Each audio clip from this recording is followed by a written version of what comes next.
It's time for another episode of Jakob Poeltl Trade Watch. You are Locked On Spurs, your daily San Antonio Spurs podcast. Part of the Locked On Podcast Network, your team every day.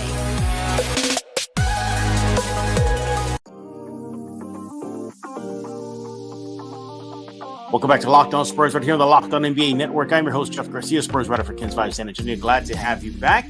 And we thank you for making Locked On Spurs your first listen each and every day, free and available wherever you get podcasts. So what are we going to chat about today? It's Jakob Poeltl Watch.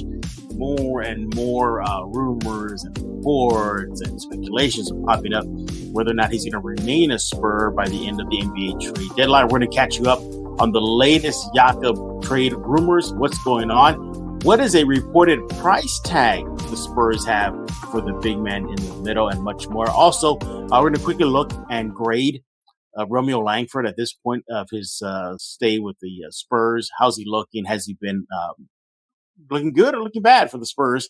And much, much more. I am joined by Rudy Campos, the man, the myth, the legend. He is from Sweep the League. And the one man that I heard, correct me if I'm wrong, Rudy, you actually invented the game show Wheel of Fortune. Is that true?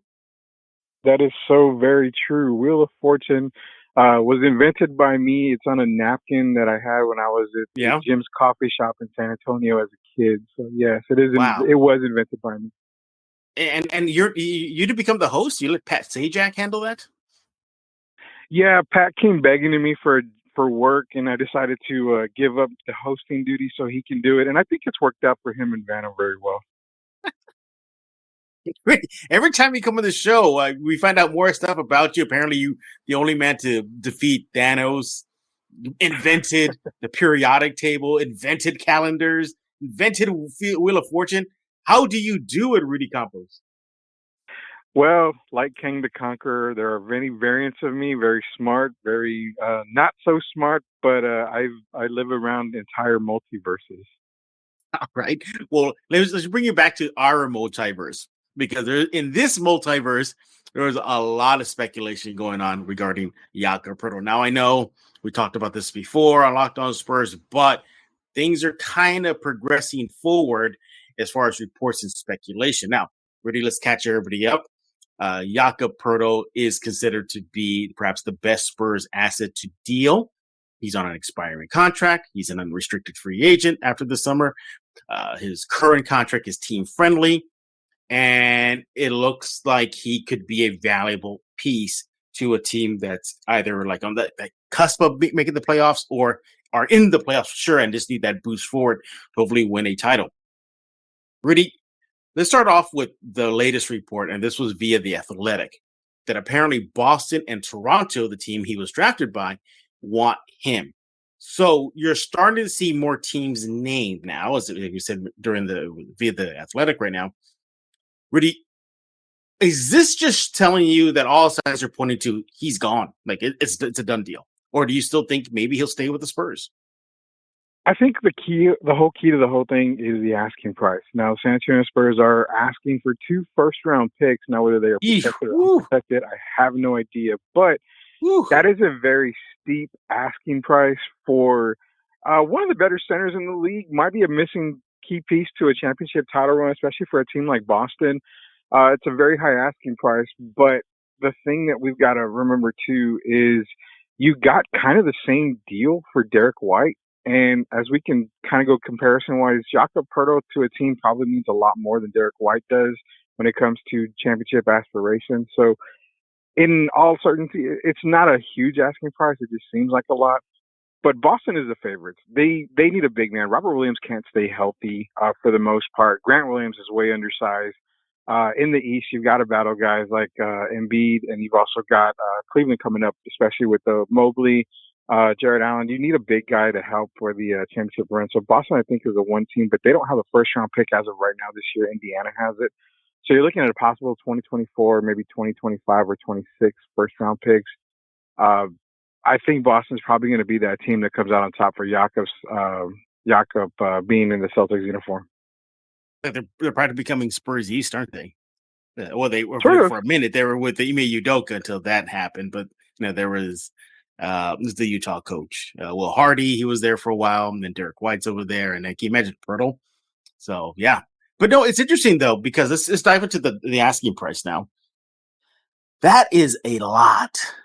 I don't, I don't think he is personally.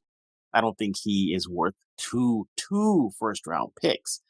If I'm a team looking to add him, I'm like, yikes, that's a high sticker price. But the Spurs can afford to be upping the prices because if these reports are true, Jakob could push a team over the edge, like a Boston, as you mentioned. We use that for example.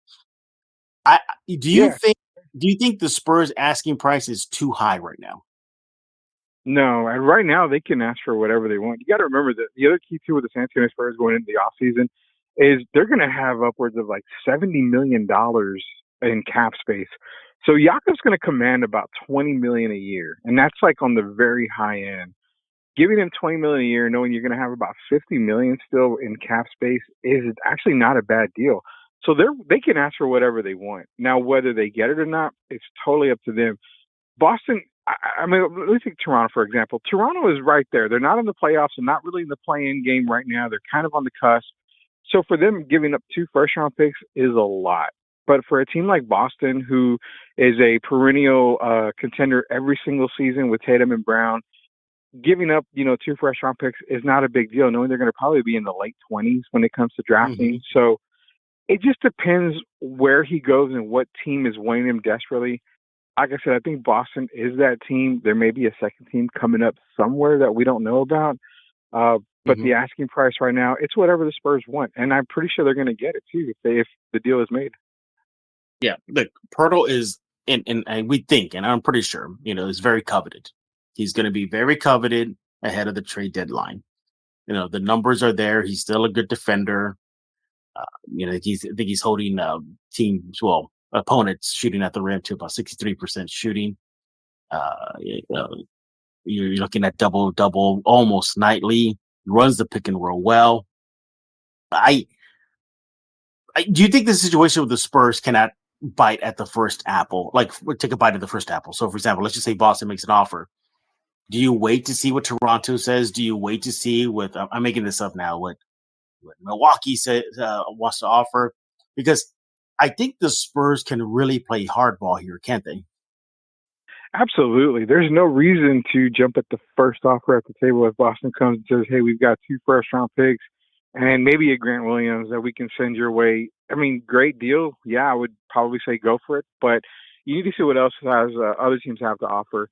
This is a trade deadline where it comes on February 9th. So you need to be there February 8th around, 8 o'clock, 9 o'clock in the evening, listening to all offers. One team that I think could possibly pop in there is the Miami Heat. Miami could use another big man. They could definitely use the help down low. Jakob definitely helps them on the defensive end. So that could be another secret team that comes in at the last minute, tries to snipe a Boston or possibly a Toronto. You did mention Milwaukee. Milwaukee definitely could use a big man like Jakob Poeltl. So the Spurs are going to get tons of offers from Eastern Conference teams. We're probably not going to see a whole lot of Western Conference teams come in. Yeah. For Jakob. The only one that comes to mind firsthand is the Los Angeles Lakers, but they don't have very many picks to deal anyway. Yeah. So, you don't want to jump at the first offer. Definitely see what everybody has and take the best offer available if it does happen. We're talking with Rudy Campos right here on Locked On Spurs. He is with Sweep the League, and we're catching up on Jakob Poeltl trade watch. What are the rumors right now regarding the big man in the middle? And will he stay a Spur for the rest of the season or get traded? And can you believe in a few weeks? Like in a few weeks, Jakob Poeltl could not be in a uniform anymore. That's weird. That is so bizarre. But anyway, we get back. We're going to continue talking about Poeltl. What do the Spurs have by way of assets? What can they do with Poeltl? And much, much more. And also, we're going to be looking at Romeo Langford, how he's been playing for the Spurs this season. But before we do that, I want to talk to you about Built Bar. If you're looking for a delicious treat, don't want to, all that fat and calories, then you got to try a Built Bar. We just got through the holidays, and I know one of your goals could probably be eating a little healthier this year. But if you want to shed some pounds, you want to eat healthier, but you don't want to compromise taste, then you got to try these Built Bars. Healthy is actually tasty with Built. Seriously, they got they're so delicious you wouldn't even know they're good for you. So perfect for your New Year's resolution. What makes Built Bars so good? Well, they're covered in 100% real chocolate. That's right, real chocolate. They come in great flavors like churro, peanut butter brownie, coconut almond. I don't know how Built does it, but they do it. They taste like a candy bar while maintaining amazing macros, 130 calories, 4 grams of sugar, whopping 17 grams of protein. Now, you don't have to wait around to get a box. For years, Built has been talking about ordering Built bars from Built.com. Now, you can get them at your local Walmart and Sam's Club now.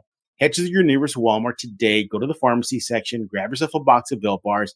There's a 4-bar box of cookies and cream, double chocolate, or coconut puffs.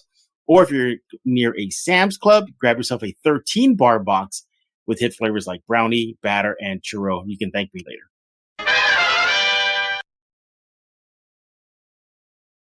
We're back with Rudy Campos right here on Locked On Spurs, going over the latest on Jakob Poeltl Trade Watch. Hey, thanks for making Locked On Spurs your first listen each and every day. Rudy, we said before the break that you could be possibly watching the final games of Poeltl in a Spurs uniform, but that still doesn't. But that could be a reality. Speaking of the multiverse, Rudy, that could be a reality that doesn't come true.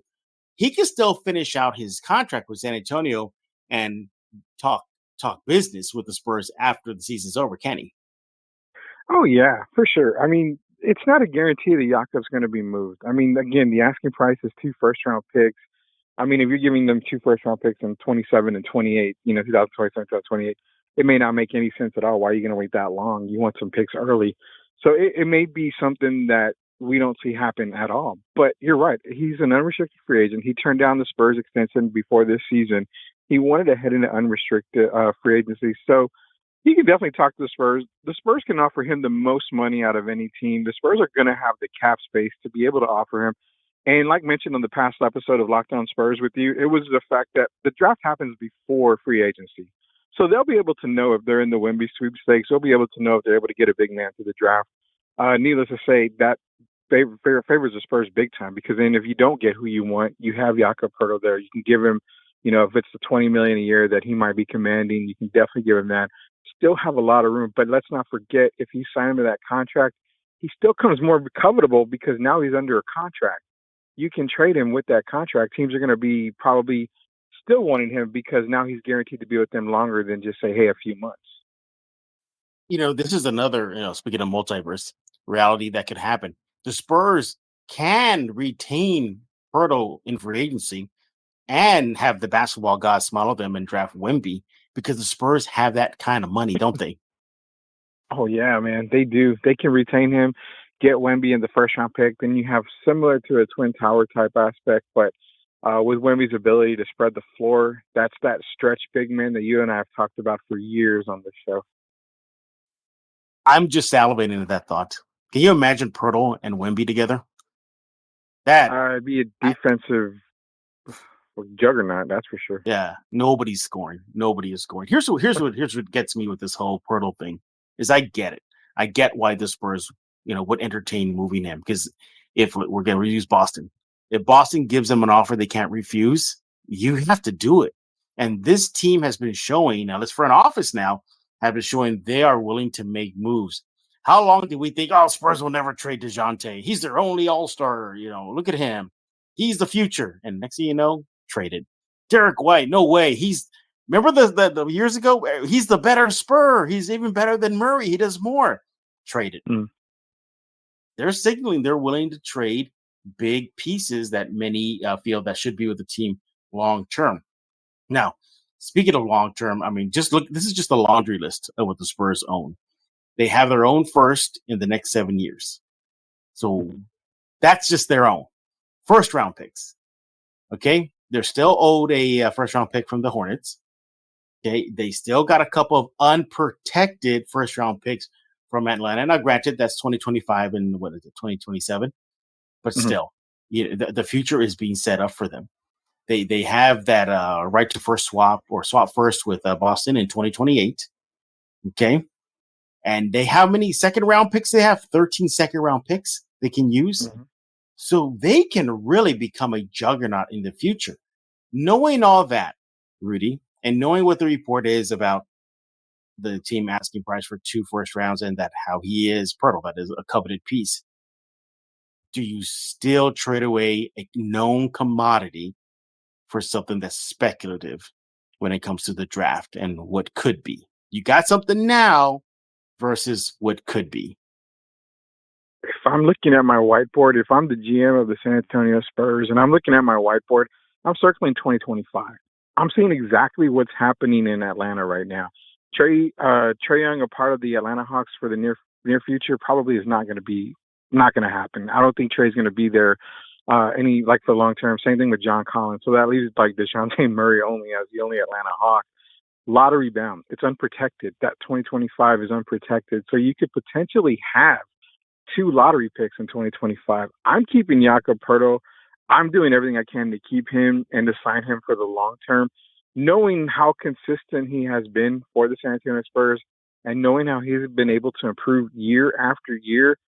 That's a guarantee to me. It's not a guarantee to me that I'm going to draft Wembayama and keep him for the long term. I still don't know. I think he's going to command a massive salary once his rookie deal is done, but I think he's also going to command the attention that he feels he deserves in the New York and Los Angeles, stuff like that. So it's hard for me to say, Victor could be this loyal person and be a Giannis or Jokic and stay where he's put, wants to win in San Antonio, and that would be perfect for him and Jakob. But I've got to also look for the long term of the future of the team, and Jakob is one of those pieces that you really have to keep. Yeah, this is tough. I think at this point of the Spurs rebuild, I say you deal them. I say you deal them because there's too much speculation. You're right. Nobody knows for sure the Spurs get the number 1 pick. You don't. This is still a chance they could fall to 5. That could happen. Mm-hmm. But you're set up to minimize risk with the amount of draft capital they have, the amount of young players they have. They can still flip. I don't think anybody would be surprised if Tre Jones gets flipped. Anybody would be surprised if Keldon Johnson gets flipped. I don't think I wouldn't. Maybe you, Rudy, would, but I don't think I would. If you're going to flip Keldon for known assets, let's just say, my God, the Spurs are just that veteran away, that solid all-star, multi-all-star player away. But the asking price is like an established young player, and it's Keldon. But they got Wemby. There's just so many moving parts here. I wouldn't be too surprised if that were to happen. But it is interesting, that this Spurs team could look radically different in just a few weeks, Rudy. Yeah, it could very well look very different. And, the thing, too, to remember is I know the cap space is one thing. If I said Jakob got $20 million, if you move Doug McDermott, you're moving $17.3 million. So that essentially is his contract right there. So you don't feel it. But I really think you're going to see guys like Jakob, I think, is the main commodity. I would seriously, if I really had to pick it right now, I think he's going to be moved by the trade deadline. McDermott's going to probably be moved by the trade deadline. You're going to see a really, really big time change to the Spurs roster. You're going to see guys like Isaiah Roby get playing time if they're moved. Not only that, Blake Wesley is now playing, so you have to kind of give him some minutes somewhere. So you're going to probably see, I think, 2 to 3 guys possibly being moved at the trade deadline. Yeah, absolutely. And look, it is what it is. That's what the Spurs are right now with their franchise rebuild. They know they got to get through the draft to rebuild. We know historically big name free agents don't come to San Antonio. So they have to do it the way they've shown before in the past via the draft. Now, of course, different situation. They had 2 number 1 picks, Robinson and Duncan. So that helps tremendously. So hopefully that'll repeat itself this offseason at the NBA draft. But yeah, this Spurs team could look a lot different in just a few short weeks with the NBA trade deadline coming. I'm still buying that Jakob is gone. I agree with you. I think he likely is going to be moved. But we know what the target is for the Spurs. It doesn't take a genius. They got Derek White. What was it? Romeo Langford. Sure, we'll talk about him in just a bit. But the main thing was picks and recently money. We saw that move earlier this season. It was a move for money. Remember, everybody was laughing at that with Boston. Oh, they traded for cash. So we know where they want. They want money and they want draft capital. So I think that's where you're going to see the Spurs team going ahead of the draft. I mean, the NBA trade deadline is they want money and they want picks. Rudy is always down for getting cash, aren't you, though? Oh, 100%. That's why I invented Wheel of Fortune and everything else. All right, when we get back, we're going to shift gears and we're going to look at Romeo Langford. We haven't had a chance to really put him in the spotlight. How's he been? How's he looking? Is he fitting in? Do you see him a long-term asset? We're going to talk about him in just a few seconds. But before we do that, I want to talk to you about BetOnline. BetOnline is your number one source for all sports betting information, stats, news, and analysis. Get the latest odds and trends for every professional and amateur league out there. From pro football, you got basketball, soccer. Look, they got it all over at betonline.net. And if you love sports podcasts, you can find those as well over at BetOnline. They're always the fastest and easiest way to get your betting info. For example, I go there to look at NBA prop futures. I look there to see, the upcoming games, Spurs, Clippers, who's favored in that. And yeah, it's a good place to get a lot of good information. Head to the website today or use your mobile device to learn more. BetOnline, it's where the game starts. We're back right here on Locked On Spurs with Rudy Campos. He's with Sweep the League and the inventor of Wheel of Fortune. I think society owes you a debt of gratitude for everything you've done. I mean, I think the biggest one is when you defeated Thanos. That saved the universe. Kudos. Yeah, I did, and now I've got another threat coming here in Kang. So we'll see how I do against this one. But Thanos was tough. It was tough. I'm not gonna lie. It took me all but 5 minutes, 5 more minutes than I expected. Are you really worried about this other contender right here? His name is Dr. Doom. Is that one really, really making you sweat a bit? I am perspiring beyond imaginable with Dr. Doom. So when I have to deal with that threat, I can guarantee that it's probably not going to go very well for me. You might have to take all 12 rounds, huh? Yeah, it's gonna be like the old boxing days where it's like 17, 18, 19 rounds. Like in the Rocky movies, where were they 20 rounds each? Yeah, like 20 rounds. 20 rounds. Remember in Rocky 4, they kept on showing the round count going, and it was like up to 17 at one point. It's like, what going? It was like this? The same fight sequence too. Yeah, exactly, over and over again. All right, we're talking about trades and deals that the Spurs have made. One of them recently not recently, but was returned that Derek White deal last season, and they netted Romeo Langford. Now, he's been getting playing time this year, but let's look at what he's done so far. So let's look at some numbers. 19 minutes per game, which is not too bad. He's averaging about 7 points per game, 2.7 rebounds, 1.2 assists, a little less than a steal, 0.5, and shooting about 47%. Now, Rudy, what are your thoughts so far with Langford? You like him? Don't you like him? Flippable asset. I mean, where do you fall on him? With Romeo Langford, I'm really highly touted guy coming into the 2019 draft. Really in college as well, coming out of high school. But I mean, he's kind of just a player. I mean, there's really nothing too exciting. His highest point total this year was 23 points against the New York Knicks. Before that was 19 points against Miami. But what I look at too is very, very inconsistent. I mean, he had a hot streak where he had 15, 14, and 13 points in back-to-back games. Outside of that, it's just kind of a guy out there kind of just taking up space, another body on the court. Doesn't do everything right per se, but, doesn't do things really wrong at times. So it's kind of like, it's not a disrespectful type thing. It's just kind of like a player out there that is just there to, I guess, spell minutes for certain people, be a sub. But the reason why I say the inconsistency, he had 23 points against the Knicks, came back with a big donut hole the very next game against Dallas. 19 points, you figure, hey, he's doing really good against Miami, comes back with 3 points against Cleveland. So it's the consistency part. I don't expect him to get 15 a night, but just getting out there, getting some points, getting a little bit more hustle, getting a little bit more aggressive would be really good. But we're not going to really see much more from Romeo. Defensively, that's where I like him. Mm-hmm. Defensively, I think he does a damn good job. And playing passing lanes, playing the perimeter. I like that about him. And we forget he was a lottery pick. Wasn't he 14 overall by Boston, I believe? Overall. Yeah, 14 overall. Yeah. So, I mean, really, really good to see, him finally coming around because, his start to his pro career was just beset with injuries, just left and right, just couldn't get on that court for Boston.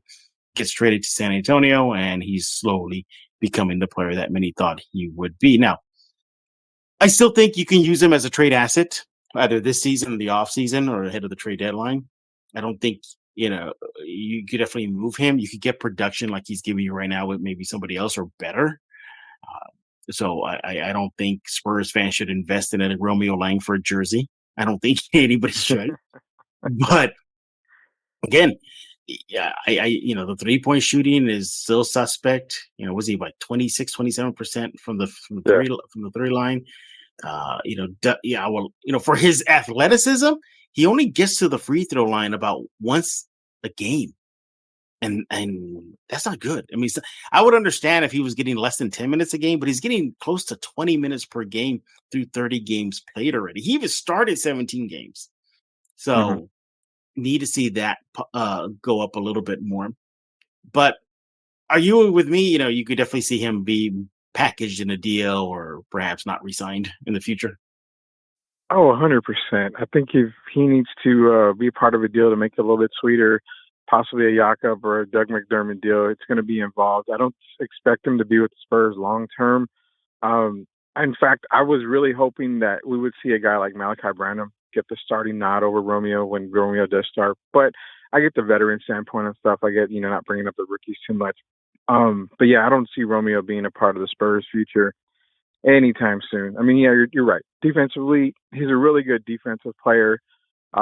But it doesn't really help if you're limited on scoring on the other side. So you kind of need more two-way players with the Spurs right now. I like Romeo. When he got traded to San Antonio, a lot of Boston media friends that I know are saying, hopefully he turns out well. They saw the flashes. He was stuck in the G League for quite some time with the Boston affiliate. So, but he's not bad. You just look at his game log. He's still contributing-ish, we got 17 minutes versus Brooklyn, scored 2 points. Again, that 3 shot, 0 for 2. Then again, everybody was shooting horribly against Brooklyn the other night, so yay. But, he had a string of 3 games in a row with double-figure scoring. That was from January 6th through the 9th. You mentioned the 23 points versus the Knicks. But yeah, the inconsistency, he goes from 23 points versus the Knicks, then it goes to 0 versus Dallas. Then goes to 8 versus Brooklyn. In Brooklyn, that was the night of the slaughter. And then New York again, 7 points. And then he had that string of double-figure scoring, and then he dips back down to 3. Now, we know not everything is on the offense. It is, a complete game.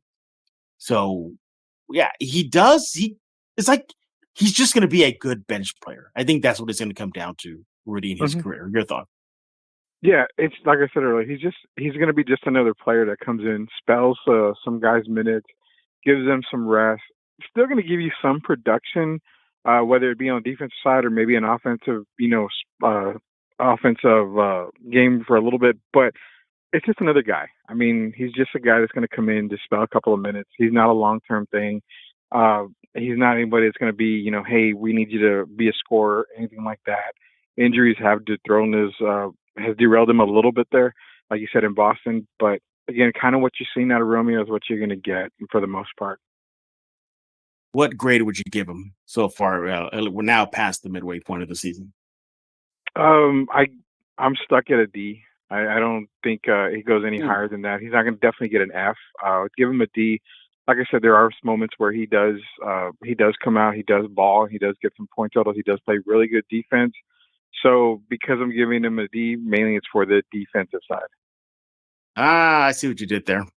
Good job. See what you did there. I'm gonna be a little less harsh. I'm gonna give him a C-, because of the defensive stuff that I see. He does give you rebounds. He does pick up a steal. I know it's not all offense. You need to play defense to win games.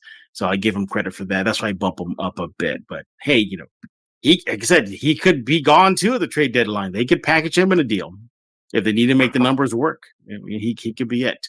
But we're done talking. We want to hear from you. What do you think about the latest in the Jakob Poeltl trade watch? Likes, dislikes? Do you think the Spurs are asking too much and he won't get moved and the Spurs are left empty-handed if Yak decides to just call it a day and go somewhere else? And what do you think about Romeo Langford? and his play for the Spurs this season. But now Rudy's going to tell you all about Sweep the League. Take it away. Yeah, we come to you every single Sunday, Monday, and Wednesdays. We'll drop an episode at least once a week on one of those days. We're just talking NFL football. Your Cowboys came through and beat Tom Brady. Will the Niners? We'll find out this weekend. But a lot of NFL talk, NBA talk as well. And normally I drop the 50th anniversaries players. I got one or two right now. I need Jeff's opinion real quick on these. Okay. How important was Mario Elie in that first title run? Huge. I like that he brought the meanness to the team, and they needed that. He got in the players' faces and his own teammates' faces, and I think the Spurs definitely needed that. But definitely, one of the best Spurs ever on a championship team. But I know I don't want to step right in your parade, but I just want to throw this out there. The other night versus Brooklyn and AT&T, Kevin Willis was in the house. Kevin Willis, and he's still, and at his age, he's still jacked. Are you serious? I haven't seen him lately. Yeah, he is still just jacked. Like, he always was jacked, wasn't he? Yeah. Oh yeah, and I remember he was like the only player that had the elbow pads still because he knew he was gonna throw some bowls, man. Speaking of Jack, man, before we go, one last guy. How big of a fan were you with Vernon Mad Max Maxwell? I was a huge fan of his. Oh yeah. And we're talking about just meanness and nastiness. That guy was on a different level. I mean, talk smack, talk trash. Haunted the Spurs after he went to Houston, and big shot. Yeah, you know who I thought you were going to say right now when we were talking about Jack, and I thought you were going to bring up Jack Haley. Oh my God, Jack Haley! Yeah, I was going to bring him up previous episode. But yeah, Jack Haley. You got any more for us? I don't really have another one right now. I can honestly say that one guy that I was thinking about recently, because I talked to Derek Irvin, who's doing the show as well, was Artis Gilmore, the A-Train. Oh, himself. Yeah, A-Train. Yeah, A-Train. We were talking about him and his dominance. So, yeah, former Spur Artis Gilmore. When he came to San Antonio, past his prime, right? Was he already past his prime? Because I remember they brought him in specifically to contend with Kareem. That was the whole point of the deal. Kareem was just a nightmare. By the way, everybody, for you kids out there, the Spurs Lakers rivalry back in 2000 was fun, but the Spurs Lakers rivalry goes back to the early days of the NBA for Spurs NBA, the San Antonio NBA days, because they would always beat the Lakers in the playoffs. Remember? Yep, it was 70s and was it early 80s, 70s and 80s? Yep, late 70s, early 80s. They would always meet the Lakers, and they would, and that was Showtime Lakers in the playoffs. And the Spurs, they would lose, but they would give Boston. They would give Lakers some run in those playoff series. Back when, remember, there was the best of 5 to start the playoffs. Remember those days? Oh, those were the good old days, man. I can't stand the best of 7. I missed the best of 5 because that was pressure games. I mean, you had to. Oh, yeah. I mean, that brought out the best in everybody in those days. But now it's all about that cash, Rudy. Stretch out these series and make more money. But yeah, exactly. Wheel of Fortune guy here. So we're done talking. And for your second listen, make sure to check out Locked On Game to Game. It is capturing every moment, every top performance, every result. Locked On Game to Game covers every game from across the NBA with local analysis that only Locked On can deliver. Follow Game to Game on Locked On NBA. Available on the Odyssey app, YouTube, wherever you get podcasts. And same thing for Locked On Spurs. YouTube, Google Play, Stitcher, Ken's 5 Plus app, and much, much more. So for Rudy, Wheel of Fortune, Campos, I am Jeff Garcia. We're going to put a lock on this episode of Locked On Spurs. Thank you.